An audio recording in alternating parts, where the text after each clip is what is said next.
There are moments in history when the wind changes direction. Most never notice. The keepers of balance did.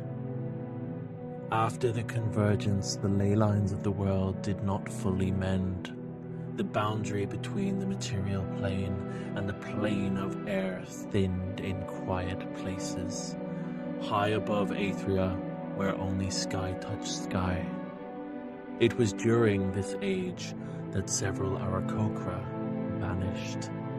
They did not fall from the clouds. They did not leave bodies behind.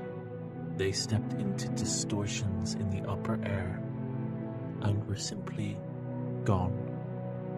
The event later became known as the Flight of the Vanished.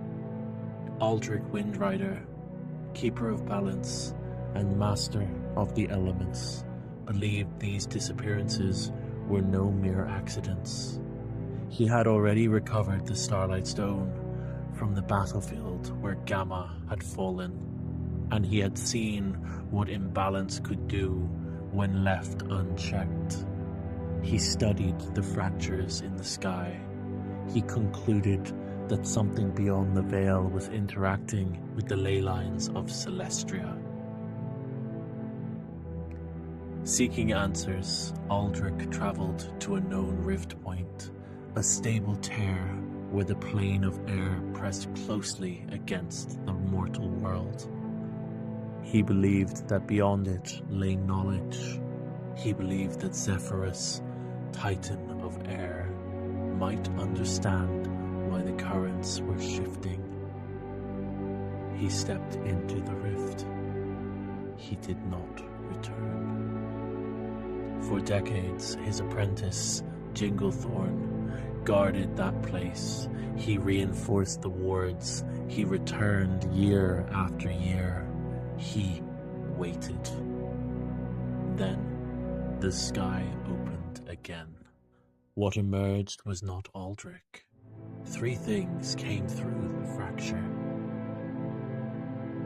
A Starlight Stone belonging to Aldrich Windrider.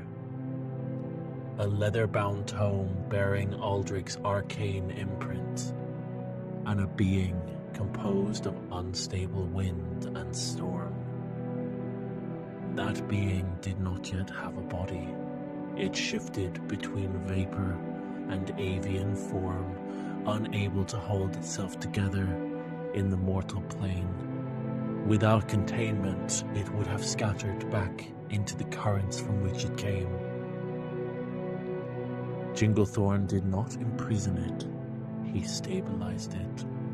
Through elemental binding and careful anchoring, the wind condensed into bone, feather, and breath. That being became Ilir. Rifts do not create life, they exchange it. When Aldrich crossed into the plane of air, something else crossed back. Ilir is not a child of ordinary birth. He is a planar anomaly, a being formed or displaced within a pocket region of the plane of air, and returned through the same fracture Aldrich entered. The sash he wears is not purely decorative. It was designed to continue to anchor the unstable elemental essences to the mortal world. The tome he carried contains Aldrich's lingering arcane echo, though it has not fully awakened, probably because it waits for recognition, not of words, but of resonance. Since that day, the ley lines have continued to strain. Planar boundaries weaken in places where unseen hands interfere with balance.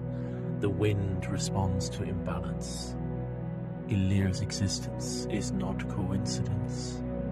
He is either the answer to the fracture or the evidence of one. And when the sky trembles, he will feel it before anyone else.